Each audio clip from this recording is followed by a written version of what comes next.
મિત્રો આપણે 11મા ધોરણની અંદર ચોથું યુનિટ સમજી રહ્યા છીએ વનસ્પતિ દેહધર્મ વિજ્ઞાન.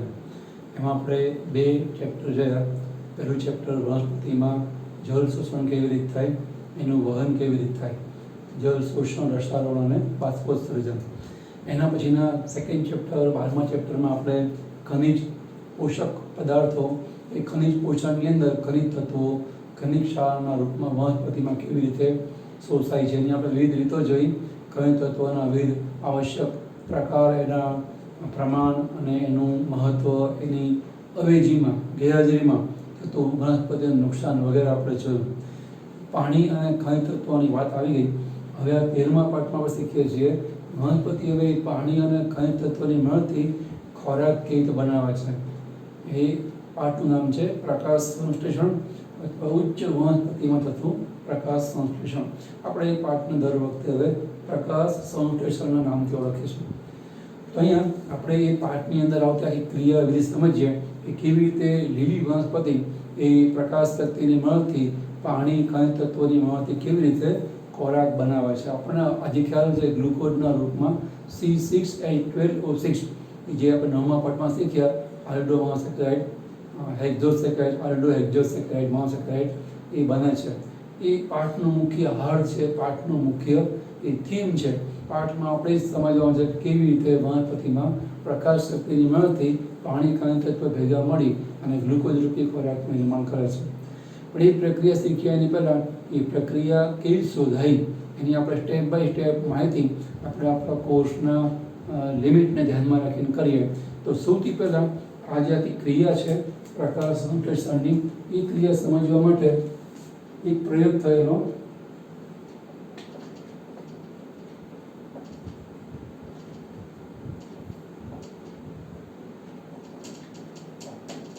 એ પ્રયોગનું નામ છે બે પર્ણનો પ્રયોગ. એની અંદર શું કરવામાં આવ્યું, એક પર્ણ છે એને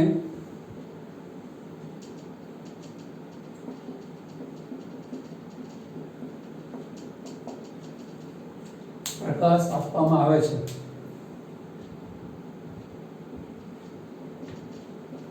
અને બીજું પર્ણ છે એને પ્રકાશ આપવામાં આવતો નથી. આ પર્ણનો પ્રકાશ પાડીએ છીએ, આ પર્ણ પર પ્રકાશ છે એ આપતા નથી. એટલે કે એક છોડની અંદર આપણે કોઈ એક પર્ણ હોય એને આપણે ઘાટા કાળા કાગળથી ઢાંકી દઈએ. બે સપાટીએ, ઉપર નીચે બે સપાટીએ ઘાટો જાડો કાળો કાગળ લપેટી દઈએ. થોડોક સમય રાખી મૂકીએ આપણે, એકાદ દિવસ કે 2 દિવસ. અમુક ટાઈમ પછી તમે એની અંદર બંને પર્ણોમાં જો ટાર્ચની ટેસ્ટ કરશો, કારણ કે ગ્લુકોઝના અસંખ્ય અણુ જોડાય,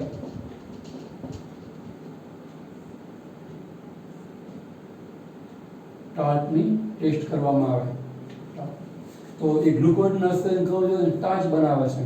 તો જેની અંદર પ્રકાશ છે એ પ્રાપ્ત થાય છે એ પર્ણમાં આપણને ટેસ્ટ છે એ પોઝિટિવ મળશે અને જે પર્ણના પ્રકાશ આપ્યો નથી એ પર્ણમાં ટાર્ચની ટેસ્ટ આપણને નેગેટિવ મળશે, જેમાં આપણને ટાર્ચ જોવા મળશે નહીં.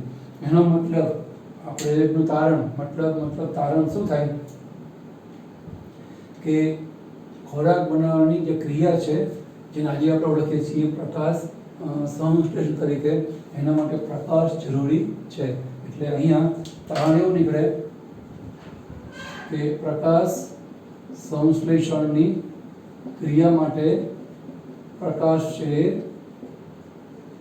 જરૂરી છે. આ એક પ્રયોગ છે. બીજો એક પ્રયોગ છે, મોલ નામના સાયન્ટિસ્ટે કરેલો પ્રયોગ છે, જેને આપણે કહીએ છીએ મોલનો અર્ધો પર્ણનો પ્રયોગ. એણે વ્યવસ્થા એ કરી કે એક પર્ણ લઈ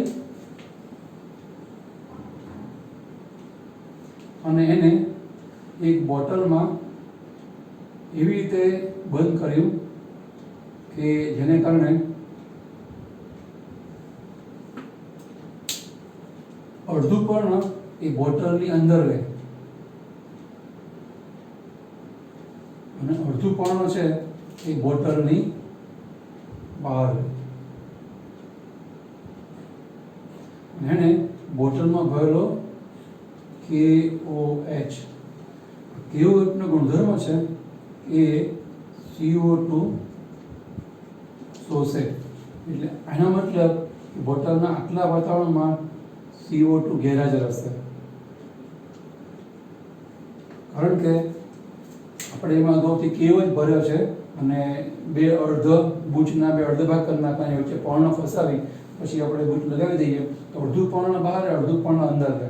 આ પર્ણ બધી જોડે જોડાયેલું રાખવાનું તો આપણી સગવડતા માટે આપણે આટલો ભાગ બતાવ્યો છે, આટલું સેટઅપ બતાવેલું છે. હવે તમે અમુક ટાઈમ પછી ફરી પાછી ઉપરની જેમ અહીંયા આ પર્ણની સ્ટાર્ચ ટેસ્ટ તમે કરો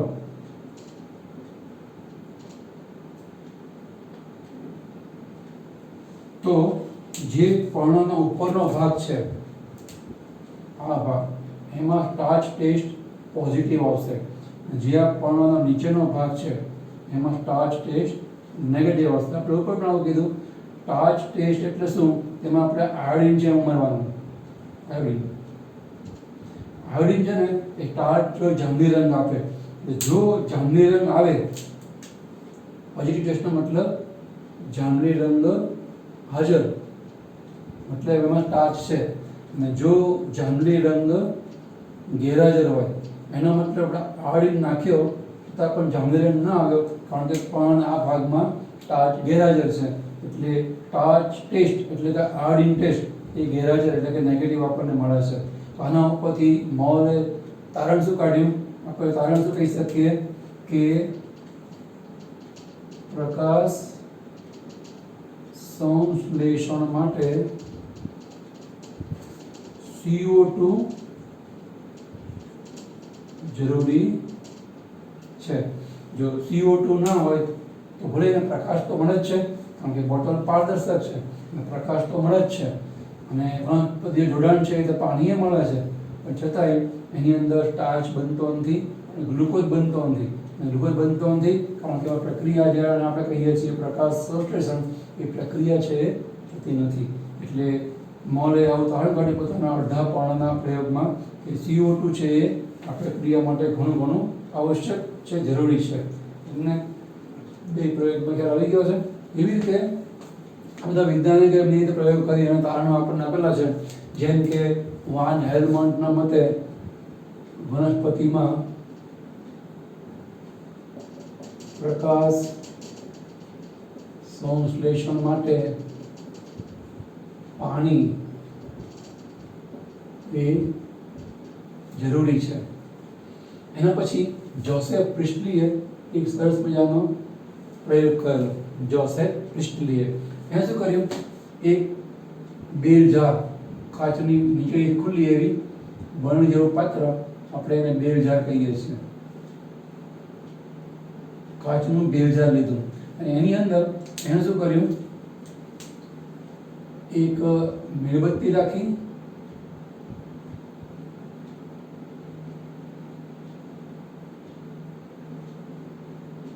સળગતી મીણબત્તી અને એક એની અંદર એને ઉંદર રાખ્યો.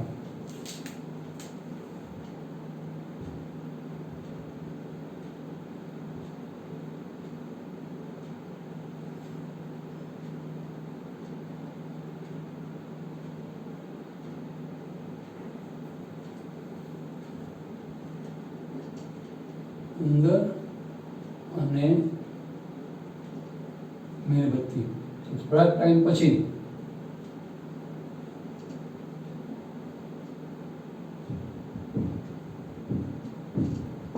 મીણબત્તી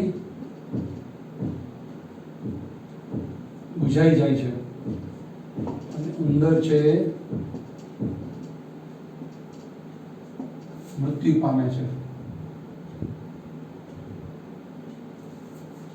આવું એને જોયું અને પછી આ જ પ્રયોગ એને કઈ રીતે કર્યો, આ રીતે કર્યો. હવે આમાં થોડો પેપર એવો કર્યો એને બેલ જારની અંદર એણે મીણબત્તી પણ રાખી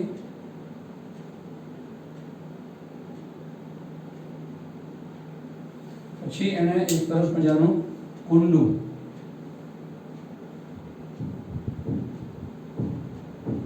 છોડ સહિતનું એ પણ રાખ્યું.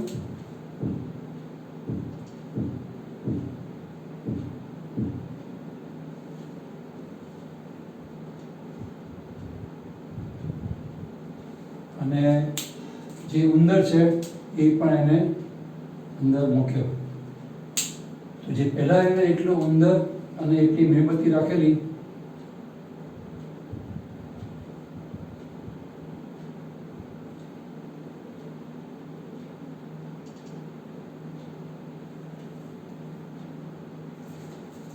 અહીંયા ઉંદર પણ છે,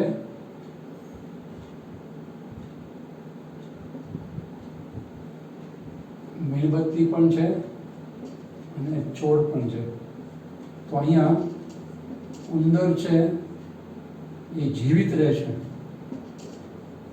મીણબત્તી છે એ સળગેલી રહે છે.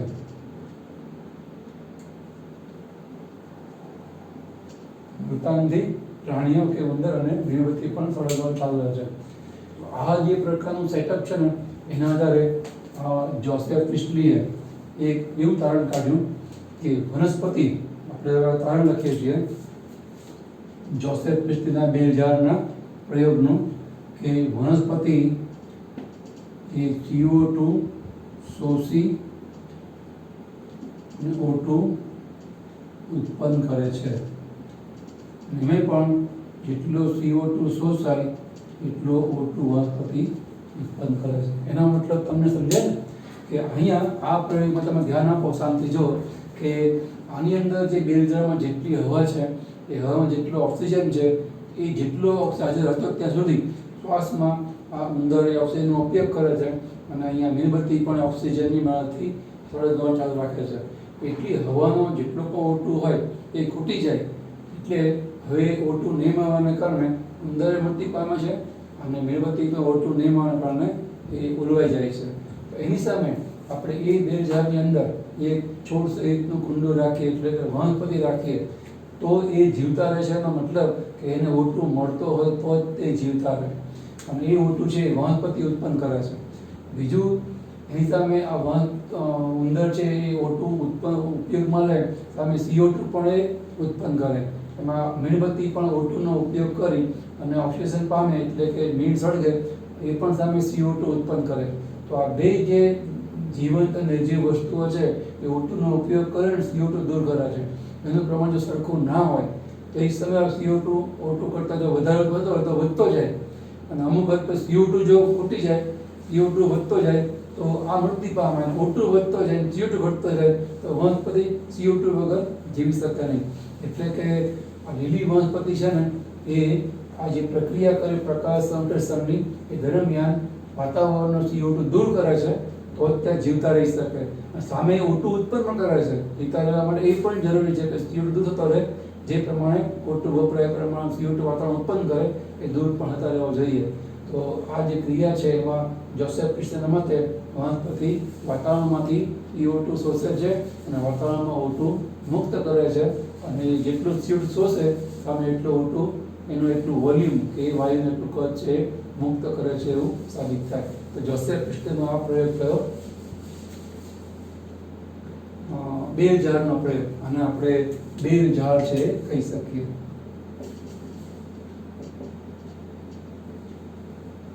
એના પછી જ્હોન ઇન્જનહાઉસ એણે આ જ પ્રયોગ ફરી કર્યો. આ 2000નો પ્રયોગ છે ને એ એણે ફરી કર્યો. એણે શું કર્યું, આ પ્રયોગને અંધારામાં રાખ્યો, આ પ્રયોગને અજવાળામાં રાખ્યો. એટલે કે અંધારામાં તો આના રાખો, અજવાળામાં રાખો તો બે કિસ્સામાં અંદર મરી જવાનો, મીણબત્તી એ બુઝાઈ જવાની.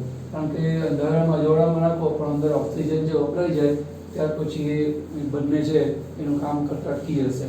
પણ આ પ્રકારે તમે વનસ્પતિ મૂકો અને દિવસમાં કે રાતમાં આવી રીતે પ્રકાશમાં રાખો તો એની અંદર પ્રકાશ શક્તિને મળતી આ છોડ પ્રક્રિયા કરે પ્રકાશ સંશ્લેષણની, એને કારણે એનું CO2 જે ઉત્પન્ન કર્યા બે એ વાપરે, CO2 ઉત્પન્ન કરી એમાંથી આ જીવિત રહે. તો આ જ પ્રકારનું સેટઅપ, એટલે કે આ જ પ્રકારની ગોઠવણ એ અંધારામાં રાખીને કર્યું ને જ્હોન ઇન્જનહાઉસે, તો આ ઉંદર મરી ગયો ને મીણબત્તી છે એ બુઝાઈ ગઈ. એનો મતલબ થયો કે વનસ્પતિ છે જ ને અંદર, તોય ઉંદર મરી જાય છે એનો મતલબ કે આની અંદર O2 ખૂટી ગયો, એનો મતલબ અને CO2 છે એટલો ઉત્પન્ન થયો કે એના કારણે આ બંને છે કામ કરતા અટકે છે. કે લીલી વનસ્પતિને વાતાવરણમાંથી CO2 દૂર કરી શોષી અને O2 મુક્ત કરવા માટે, એટલે કે પ્રકાશ સંશ્લેષણની ક્રિયા કરવા માટે પ્રકાશ જરૂરી છે. એટલે અહીંયા જે પ્રયોગ છે 2000નો પ્રયોગ, એ 2000ના પ્રયોગ માટે જ્હોન ઇન્જનહાઉસ છે એનાનું આપ્યું કે પ્રકાશ સંશ્લેષણ માટે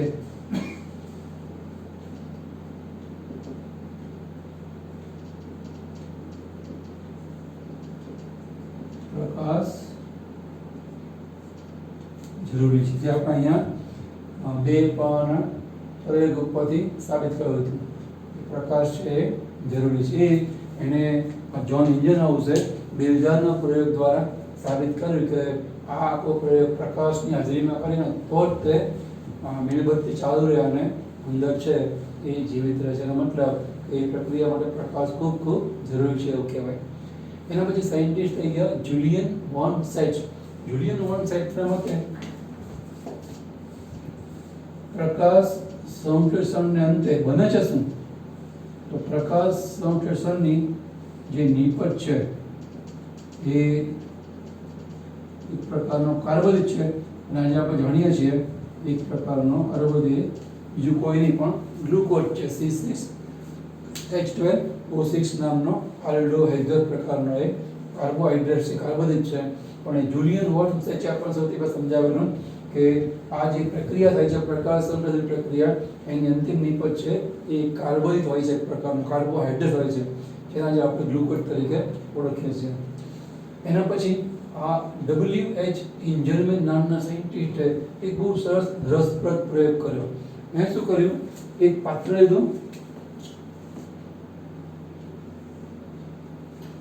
ઇન્જરમેનના પ્રયોગની અંદર આપણે જે ગોઠવણ જે બતાવે છે અને એ પાત્રની અંદર એણે એક વનસ્પતિ ઉમેરી, પાણી ભરી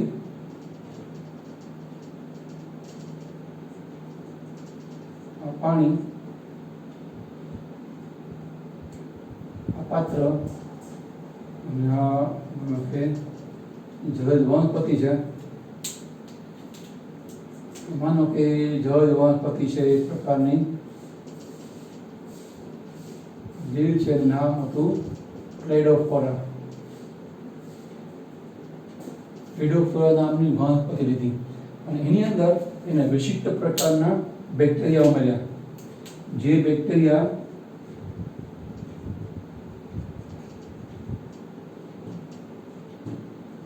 જારક જીવી હતા. એટલે કે એને શ્વસન કરવા માટે ઓક્સિજનની જરૂર પડે, કારણ કે જારક શ્વસન કરે છે માટે એને જારક જીવ બેક્ટેરિયા કહેવાય. અને જારક શ્વસનનો મતલબ થાય કે એમાં એને ઓક્સિજનની જરૂર પડે. એને આ પોષક માધ્યમ, પાણી સહિતનું પોષક માધ્યમ એમાં બેક્ટેરિયા ઉમેર્યા અને પછી શું કર્યું, આને એને કોઈ જગ્યાએ લાલ, કોઈ જગ્યાએ વાદળી, કોઈ જગ્યાએ લીલો, અલગ અલગ પ્રકારના પ્રકાશના પટ્ટા એ આપાત કર્યા. ટૂંકમાં એ કહેવાનું માંગે છે કે જ્હોન ઇન્જનહાઉસે એવું સાબિત કર્યું કે પ્રકાશ જોઈએ, પણ આપણને ખબર છે કે જે પ્રકાશ છે એમાં અલગ અલગ 7 તરંગલંબાઈઓ હોય. એ તમે લોકો અગાઉ ભણ્યા હોય 8ના ધોરણની અંદર, જાની, વાલી, પીળા, લાલ, જામની, નીલો, પીળો, લાલ, એ જે 7 તરંગલંબાઈઓ 7 પ્રકારના પ્રકાશનું મિશ્રણથી વ્હાઇટ પ્રકાશ છે બને છે. તો પ્રકાશ જરૂરી છે ઇન્જિનહાઉસના મતે, પણ પ્રકાશને આવા અલગ અલગ મુખ્ય 7 પ્રકાર છે, અલગ અલગ તરંગલંબાઈઓ છે. એમાં કયા પ્રકારના પ્રકાશમાં આ પ્રક્રિયા છે એ થાય છે અને કયા પ્રકારના પ્રકાશના પ્રક્રિયા નથી થતી અથવા નહીવત થાય છે, એવું શોધવાનો પ્રયાસ આ ઇન્જરમેને આપણને સમજાવ્યો છે. એ શું કર્યું કે જે આ વનસ્પતિ છે એ ક્રિસ્ટીના માટે O2 ઉત્પન્ન કરે જ છે, તો જે અંદર જીવતો રહ્યો હોય એ આની અંદર જહજ વનસ્પતિ છે એટલે એનો પ્રકાશ તો પડે પાણી દ્વારા, તેની અંદર પ્રક્રિયા થવાની પ્રકાશ સંશ્લેષણની, ઓક્સિજન પણ ઉત્પન્ન થવાનું, પણ પાણીમાં એ વાયુ ઉત્પન્ન થાય તેના બબલ્સ છે ઉત્પન્ન થાય, ઘણા બધા ઓક્સિજન વાયુના પરપોટા છે આમાંથી ઉત્પન્ન થાય. હવે જે રંગના પ્રકાશમાં પ્રકાશ સંશ્લેષણ એકદમ સ્પીડમાં થાય, મહત્તમ દરે થાય, એ જગ્યાએ ઓક્સિજન વધારે ઉત્પન્ન થાય, એટલે કે જે બબલ્સ છે વધારે ઉત્પન્ન થાય. જે જગ્યાએ જે રંગના પ્રકાશમાં પ્રકાશ સંશ્લેષણ ઓછા દરે થાય, નહિવત દરે થાય, ત્યાં O2ના બબલ્સ ઓછા ઉત્પન્ન થવાના. પણ એ બબલ્સને ગણવાના માટે શું કર્યું? જારક જીવ બેક્ટેરિયામાં નાખી દીધા, અને જે બેક્ટેરિયા જારક જીવ અહીંયા એને ખૂબ જ જોવા મળે, પુષ્કળ. અહીંયા બહુ નહિવત જોવા મળે. તો બેક્ટેરિયાનો જમેલો, બેક્ટેરિયાનો સમૂહ એ એવી જગ્યાએ જમા થયો કે જે જગ્યા ઉપર વનસ્પતિ ઉપર લાલ અને વાદળી રંગનો પ્રકાશ પડતો હતો. એનો મતલબ થયો કે લાલ અને વાદળી પ્રકાશમાં પ્રકાશ સંશ્લેષણ મહત્તમ દરે થાય છે. એ જગ્યાએથી મહત્તમ ઓક્સિજન જે મળે છે, અને આ બધા બેક્ટેરિયાને ઓક્સિજન જોઈએ શ્વસન કરવા માટે, એટલે એ જગ્યાએ મેક્સિમમ બેક્ટેરિયા એકત્રિત થાય છે, ત્યાં એને ઓક્સિજન પુષ્કળ મળે છે. એટલે લીલા રંગના પ્રકાશમાં પ્રકાશ સંશ્લેષણ નહિવત થાય છે, એટલે ઓક્સિજન બહુ નહિવત ઉત્પન્ન થાય. ત્યાં બેક્ટેરિયાને ઓક્સિજન જે મળશે નહીં, ત્યાં આપણને બેક્ટેરિયા પણ બહુ નહિવત જોવા મળે છે. તો આના આધારે જે આ એન્જલમેનનો પ્રયોગ છે એને આધારે કહી શું શકીએ? એનું તારણ લાલ અને વાદળી રંગમાં પ્રકાશ સંશ્લેષણ મહત્તમ દરે થાય છે, આપણે કહી શકીએ. કારણ કે આવી ગયો હશે આ પ્રયોગ ઉપરથી, એન્જલમેનના પ્રયોગ ઉપરથી, કેવી રીતે લાલ અને વાદળી રંગના પ્રકાશના પટ્ટામાં મહત્તમ દરે પ્રક્રિયા થાય પ્રકાશ સંશ્લેષણની, એટલે મહત્તમ O2 ઉત્પન્ન થાય, એટલે જારક શ્વસન કરતા બેક્ટેરિયાને ત્યાં વધારે સંખ્યામાં આપણને ત્યાં રહેલા જોવા મળે. તો WH એન્જલમેનનો આ રીતનો પ્રયોગ આપણને સમજાવે છે કે આવા પ્રકારના પ્રકાશની અંદર પ્રકાશ સંશ્લેષણ છે મહત્તમ દરે થાય છે. એના પછી વોન નીલ નામના સાયન્ટિસ્ટે શું કર્યું? એણે આ બધી પ્રકારની જે કંઈ સંશોધનો કે જે કંઈ તારણ છે, એમાં જે બધા મંતવ્ય છે, એનો સરવાળો કરી અને એક સમીકરણ આપ્યું. એને આપણે કહીએ છીએ પ્રકાશ સંશ્લેષણનું સમીકરણ. આ રીતનું સમીકરણ નીલ આપણને આપ્યું. CO2 જરૂરી છે, કારણ કે જ્હોન ઇન્જિનિયર્સના મતે CO2 વનસ્પતિ શોષે છે, દૂર કરે છે વાતાવરણમાંથી, અને O2 છે ઉત્પન્ન કરે છે. એટલે O2 છે ઉત્પન્ન થાય, CO2 ઉપયોગમાં આવે. વોન હેલ્મન્ટના મતે વનસ્પતિને પાણી એ મળે છે, પાણી ના મળે તે પ્રક્રિયા કરશે નહીં, એટલે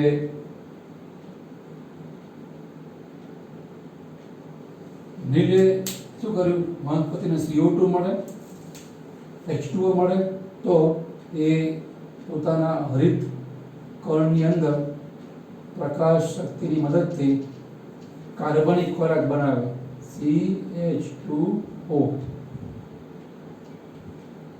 આપણને ખબર છે કે કાર્બોહાઈડ્રેટ્સનો મતલબ CHO, જેમાં એક જેમ બે જેમ એકની માત્રામાં હોય. તમે જો સમીકરણ છે બેલેન્સ છે H2 તો H2, O2 ને 3 તો O2 ને 3, આ એક સીધે C. તો આવું સમીકરણ આપીને આપણે સમજાવ્યું કે આવી રીતે વનસ્પતિમાં કાર્બનિક ખોરાક આ રીતે બનતો હોય. તમે આને ગ્લુકોઝ બનાવવા કાર્બન 6 જોઈએ, આ બધા આખા સમીકરણ 6 વડે ગુણો તો 6 અને 6 12 ને 6 થઈ ગયું સમીકરણ. તો અહીંયા સમજો આપણને બેલેન્સ છે, અહીંયા 6 2 ને 12 ઓક્સિજન ને 6 18, 6 2 ને 12 18, કાર્બન છે કાર્બન 6, હાઇડ્રોજન 6 2 12 તો 12 સમીકરણ બેલેન્સ છે. તો નીલ નામના સાયન્ટિસ્ટ આવી રીતે આપણને આખી જે પ્રક્રિયા છે પ્રકાશ સંશ્લેષણ પ્રક્રિયા, એનું આવી સમીકરણ આપ્યું. એની આગળના બધા સંશોધનકારોએ આપેલા જે કંઈ મંતવ્યો છે, જે કંઈ તારણો છે, એના આધારે આખી પ્રક્રિયાને આપણે સમીકરણના રૂપમાં સમજાવી. આમ આપણને લાગે સમીકરણ બેલેન્સ છે, બરાબર છે.